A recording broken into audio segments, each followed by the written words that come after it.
Hi there, and welcome to the Everyday Millionaire Mindset Matters podcast, Steffany. Hey, hon.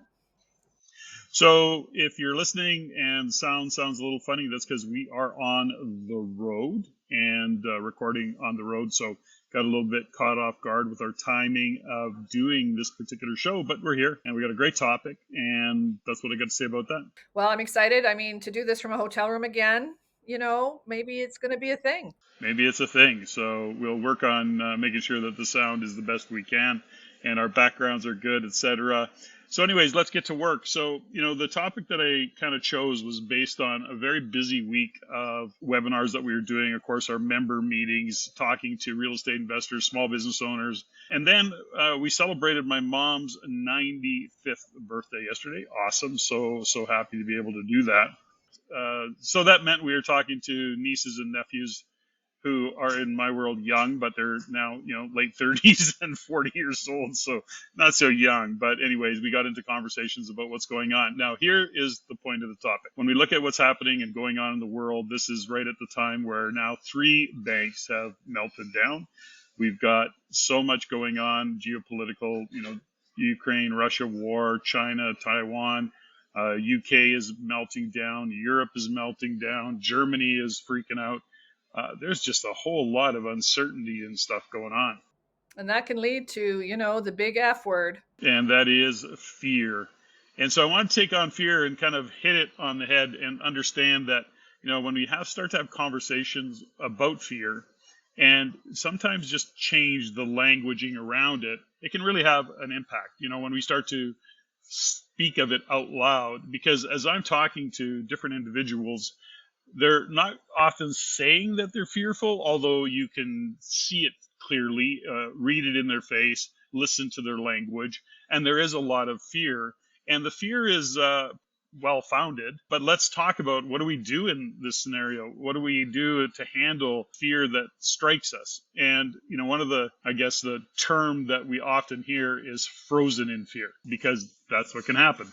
Absolutely. And fear has just been ramped up over the last 3 years. I mean, not more than ever, I don't think, but I think it's been a way of controlling people, or a way, we're afraid of walking outside. We're afraid of our neighbors the last couple of years. So fear has become a normal part of the narrative. If you're afraid of something, then maybe you're going to be a little bit more careful, or you're going to over exaggerate something. But I think what we want to talk about here is, how do we as human beings, when things and information are coming at us about finances and about viruses and about bank runs and all these things, and the news has just gotten worse and worse and worse, if we shut down, right, and we are paralyzed with fear or frozen in fear, maybe there's a way to use fear, or to identify it as, maybe, how can I bring in this information? Yes, it's a little bit scary, but instead of reacting to it, how do I respond in my own life? How do I take the information and the feedback that I'm getting from my own fear to make myself maybe more organized, or to make myself more efficient, or to make myself more prepared? We've been preparing for, our whole lives for things as entrepreneurs, for our future, for our quote unquote retirement. We're on that Freedom 95 plan now. But ultimately, if we're going to be activated every time we hear bad news, or every time something happens, then we're not in our highest self and making decisions from our best place. Well, there's a couple things around it, and I'm a big proponent of just watching our language. And that was something I learned years ago in whatever Tony Robbins book I was reading at the time. I don't remember which one it was, but he was just talking about the power of language and how it impacts us. You can be in a meeting and somebody can say something and it can really piss you off, or that same person can be in the meeting and they say something and it really perturbs you, it really annoys you. But the point is is that our language really dictates sometimes in what drives our emotion.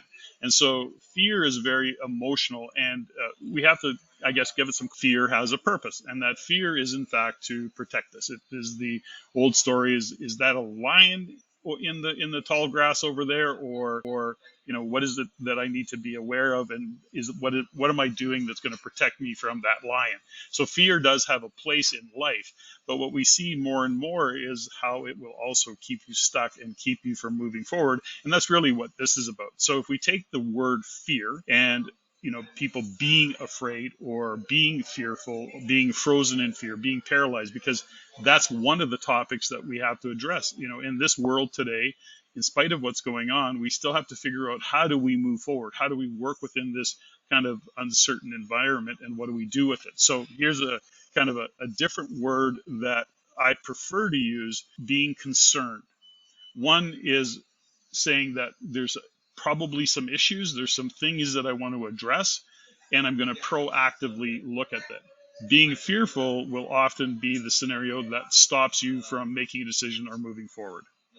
And we're seeing that more and more. And I think if we can identify it as fear without reacting or without activating our fear reaction, is it something that we can use? And can we get the feedback from what it is? Are we afraid of loss? Are we afraid of losing relationships, money? Are we afraid of our future? Are we afraid for our kids? So if we can start to identify what it is that we're concerned about. Right now, many people are concerned about money, about their finances, about their future, about their savings, about what's going on. There's some concern.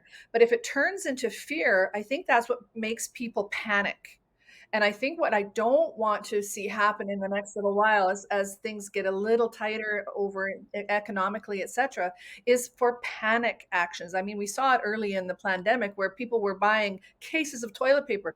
That's panicking based on an unfounded fear. And now I found out that Costco doesn't take returns on toilet paper anymore. So it's not really, it didn't really serve us, right? I mean, we didn't do it because we're constantly replenishing our stuff, but ultimately we have to have a plan, as human beings, as entrepreneurs, as business owners, as heads of families and as leaders, is that we're having to see and seeing what's in that long grass, and because our physiology is connected to what's called fight or flight.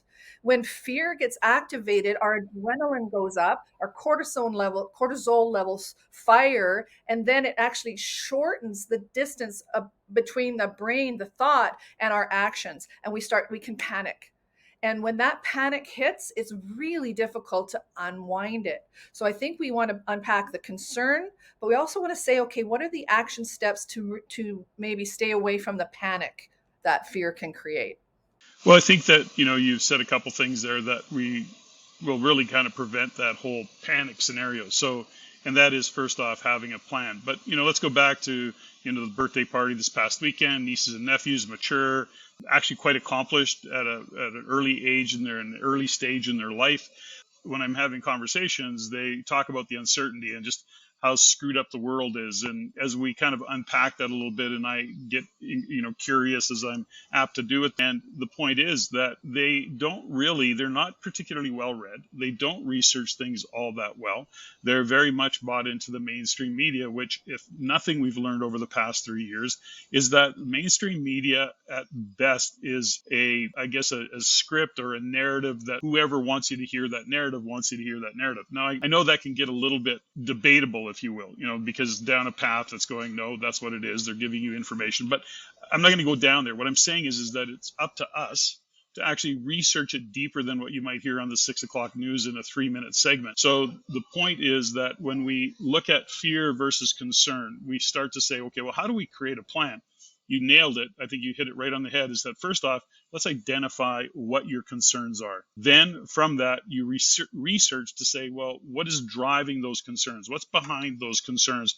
And finding out what's real, what's speculative, what's conspiracy theory. But at whatever you determine based on your research, then you can start to say, okay, my thesis that I've arrived at with the research that I've done, I'm going to start to put a plan in place to execute, so that you're actually being proactive, not reactive. And I want to say something before I forget to say it, which is, there's a quote that's saying, being brave is not the absence of fear. It's having the courage to go forward and face the fear. Even when you're being brave, when you're being courageous, it's not the absence of fear. But when we take the word fear out of the equation and say, I have some concerns, then we can start to make a plan based on those concerns. Hopefully you've done the research to say, oh, okay, those are real concerns. Or, no, something I've been concerned about, something that I shouldn't have to be even concerned about right now. I'm telling myself a story which is keeping me stuck. It's stopping me from making decisions. Yeah, and when it stops us from making decisions and we stop, life still goes on. There is no staying still. We're either moving forward or we're going backwards. And I think what I've learned over the years, especially in high level sport, is that the fear is also fuel. The fear can be fuel to move you forward, or it's a place of feedback to keep you safe. Okay, check in. I'm afraid of falling. Okay, great. Wear a helmet. So check in on what it is that you can control when it comes to the fear, because fear can also be redefined as excitement in somewhere. So yes, I can be concerned about something if it's on the negative, but I can also be excited about something. That can be something that can be translated into something new. But we're talking about issues that are going on right now. There's something that also is activating the physiology when it comes to fear porn. It's called fear porn. It starts to build in our body on a cellular level. So we start to filter through things through a fear filter first, which is a survival filter. So if we can shift that survival filter and say, okay, yes, that is not a lion in the grass. It's actually somebody that's coming to bring me brunch, but we don't know it because we can't see it. But if we're filtering it through the fear filter, then our first reaction is to panic. When we start to make a plan around what we're concerned about, then we can also see that maybe some of the things that are coming into the future, we don't have to be afraid of. Maybe we can be a little bit excited about change. Maybe we can be a little bit motivated about having to move through being stuck in the fear or in the quagmire of all the mixed messages out there. Because what happens when a confused mind, I love the saying, a confused mind always says no. So a confused mind is also a fearful mind. So there's a lot of things that we can be afraid of right now, but fear isn't one of them.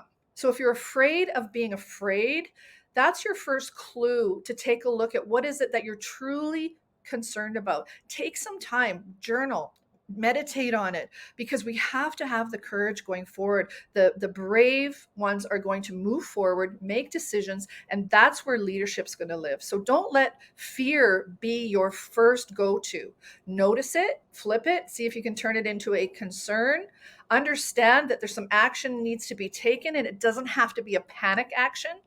But if you step back and go, is this realistic? Or is this it's not even a 3-minute soundbite, hun, on the news. These are like 30 seconds to 60-second sound bites. And people are making decisions based on what they're putting in their body, where they're moving, how they're taking their money in the bank or out of the bank, or making this stock buy or that, selling this car. Like, it is so dramatic right now. So I would just love for us to sit back, pause, take a breath, maybe journal, meditate, write some things down that you're truly concerned about. And then to your point, how do you begin to make a plan around moving forward one step at a time?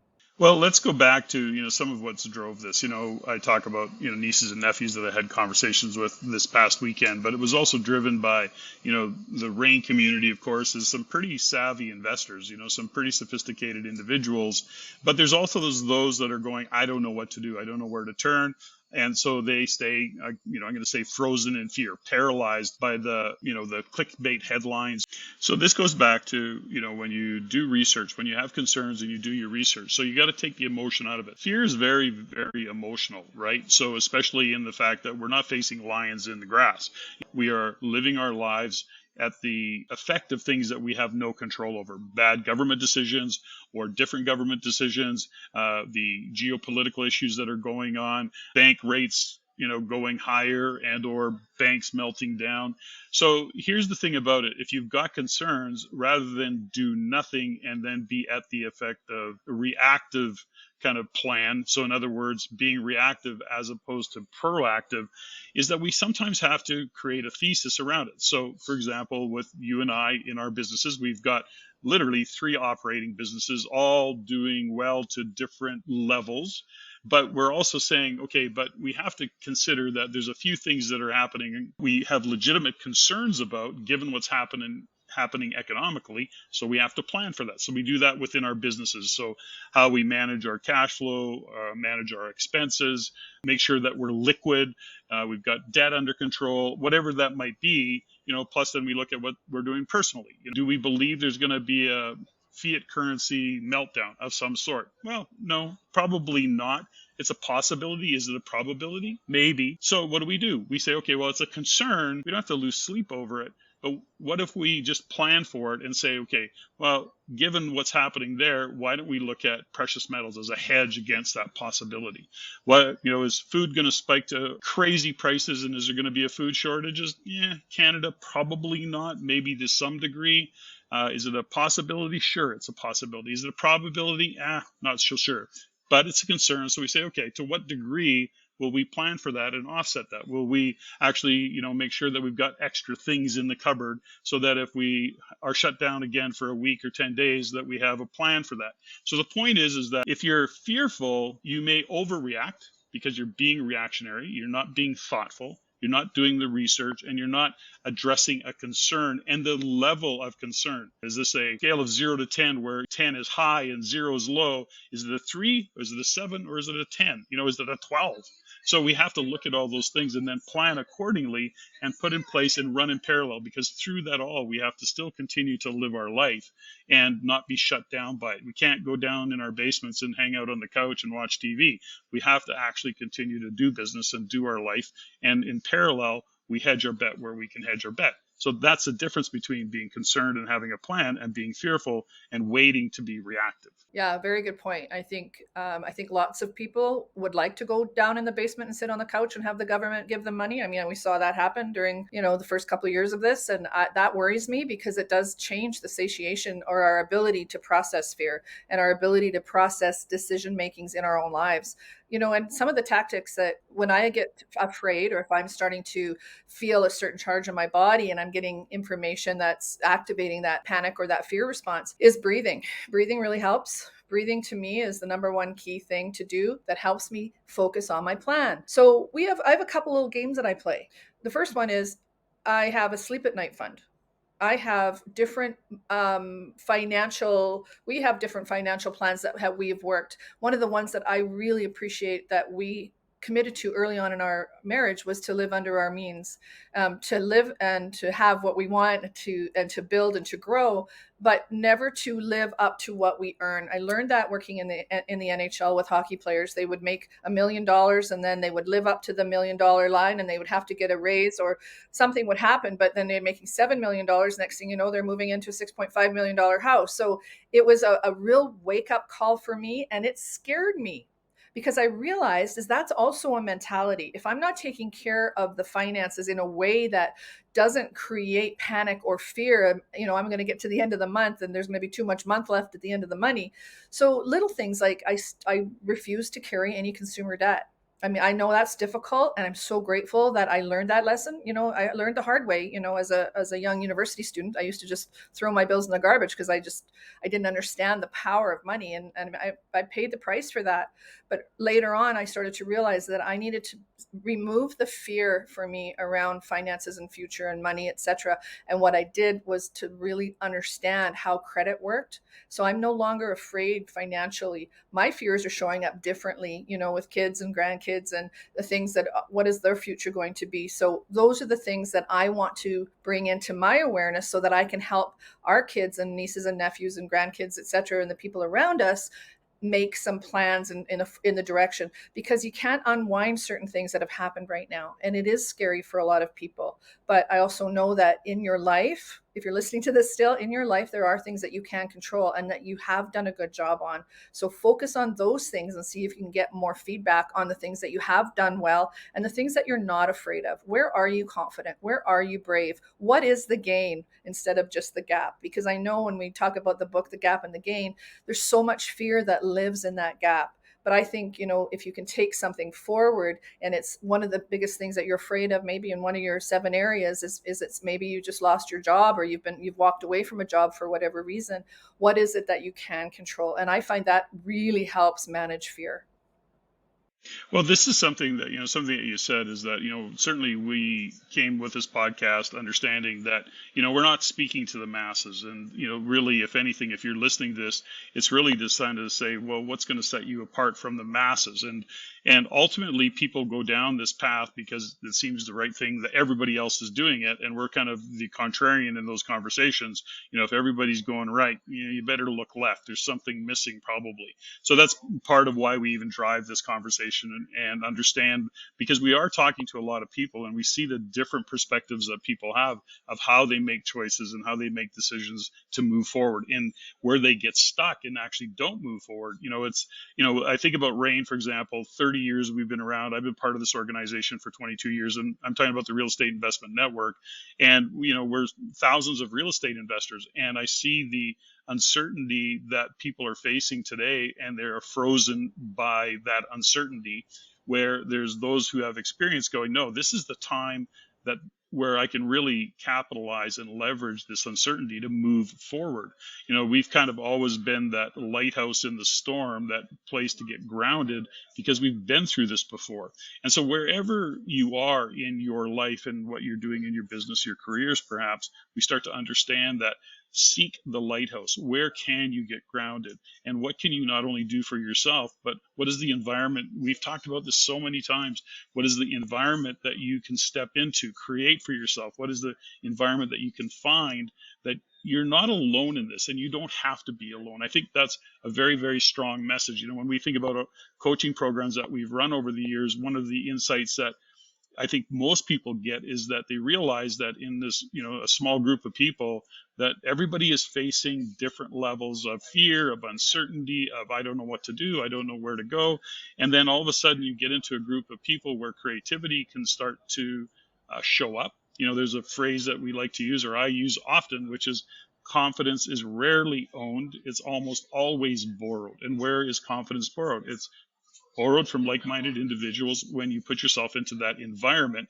And this is the whole point, is to really sit back, get a handle on what your concerns are, create that thesis, and then put a plan together. And by the way, you're not always going to be right. You're going to choose a path and you're going to go, oh gosh, this is the wrong path, or you're going to face obstacles. But at the end of the day, what your role is to go through those obstacles, to have the courage, in spite of the fear, to move forward with a plan that's based on your kind of insights into what's happening and the thesis that you develop. What's your thoughts, Steffany?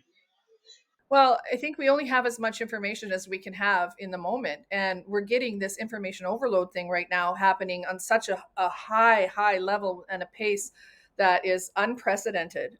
So I think there's some skills that we talk about in our shift coaching program, or in Mindset Matters in our 3-month program, is that how do we perceive it? How do we shift our focus? How do we shift our energy and our actions so that we are taking forward even a small step in a direction that we want to go on our plan?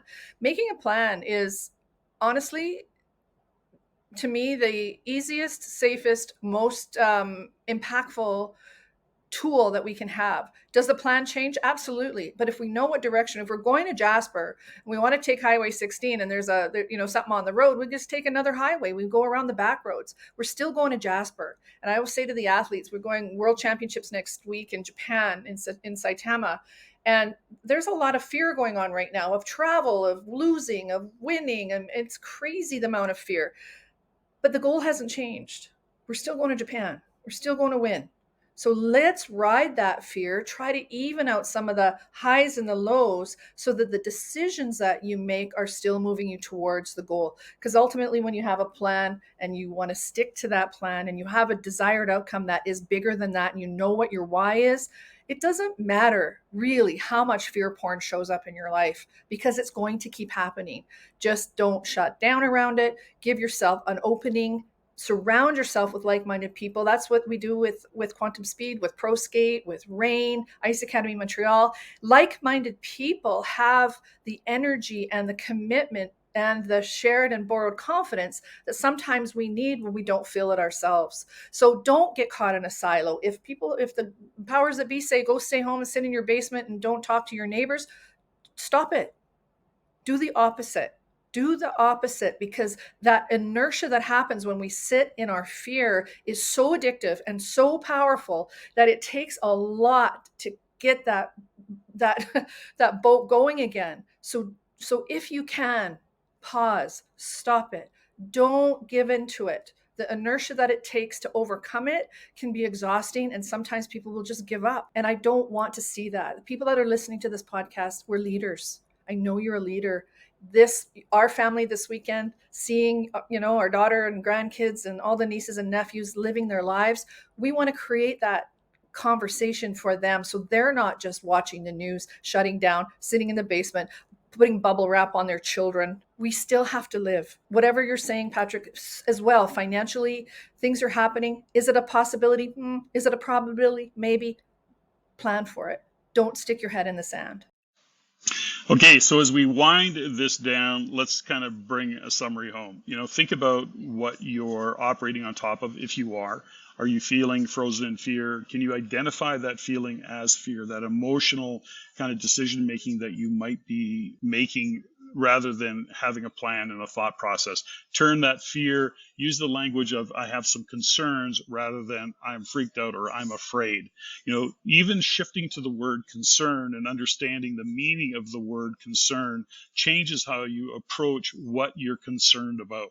Make that list so you can identify the fears that you've got and identify them, like put a name to that, have some clarity around it. And then the other thing to consider as we wind this down is put a name to it, but also what are you working backwards from? In other words, what's the outcome that you're afraid to move forward towards? When we talked about real estate, it was like, okay, well, I wanted to be a real estate investor. Now it's all too weird. Like there's not enough listings. The real interest rates still going up. Prices are going to crash because everybody says there's a bubble. All of the old stories, and we've been through similar cycles many times before. The point is this: get clear on what it is, develop a thesis. And if the thesis is, I think the world's going to come to an end, well, then plan for it that way. But don't live into a reactionary world. Don't allow yourself to get caught in a reactionary world. Rather, look and say, where can I be proactive? And what does that need to look like? And sometimes it's going to be, I need to buy more down my debt. I need to sell this car because I can't carry this loan anymore. Where are you going to take responsibility for the financial challenges that you might be facing, if that's in fact the case? So make a plan, be proactive in your thought process based on the research that you've got, not just the clickbait headlines and mainstream media, because ultimately there's always an agenda there. So go deeper and find the sources of information that you can tap into so that you can make very wise decisions and research decisions, educated decisions, not emotional decisions. Every month we talk about this as, look at the data, not the headlines. Look at the data, get out of the emotion, make those decisions based on that data. Well said. I think if we do that and we can look at what's really going on and we can, look behind the curtain, sometimes there is just a little green man running things and we're reacting and jumping. And, the Wizard of Oz scenario, right? Where the guy, it was just this little guy pushing all the levers and everybody going, you know what, I've had it all along. And don't give up. Don't step over what you do have today. Look at it, be reasonable, take a step back, breathe, ask questions. What I've really gotten good at is asking questions. If I don't understand what's happening or somebody sends me a random email or look at this from the World Economic Forum or look at this from Agenda 21 or the UN, I don't know what to do with it, but I read it and then I look underneath it and I go, what's reasonable today? What am I dealing with today? Oh, actually, we need to do this and this around our household. Oh, we should really clean up something in our finances, or maybe we should go and do something when it comes, I don't know, make a new plan when it comes to a business. Maybe we need to up level or elevate, or here's the other thing. Maybe it's time to let something go. So to me, fear is feedback. I love the word concern. I think shifting it into a concern gives me more power. Share the confidence and borrow confidence from people of like mind and know that you're not alone. I think that's the biggest thing. You're not alone. Beautiful. You're not alone. And you've always got the Mindset Matters podcast to come back to. I think that this was I love this conversation, by the way. And, I always come back to, have come to believe it over this many years, is that it is in the uncertainty that opportunities get created, because it is in the uncertainty that people make emotional decisions. And when people are making emotional decisions, we can be there with level heads and a plan to actually move ourselves forward towards our goals based on those emotional decisions. Steffany, thanks so much.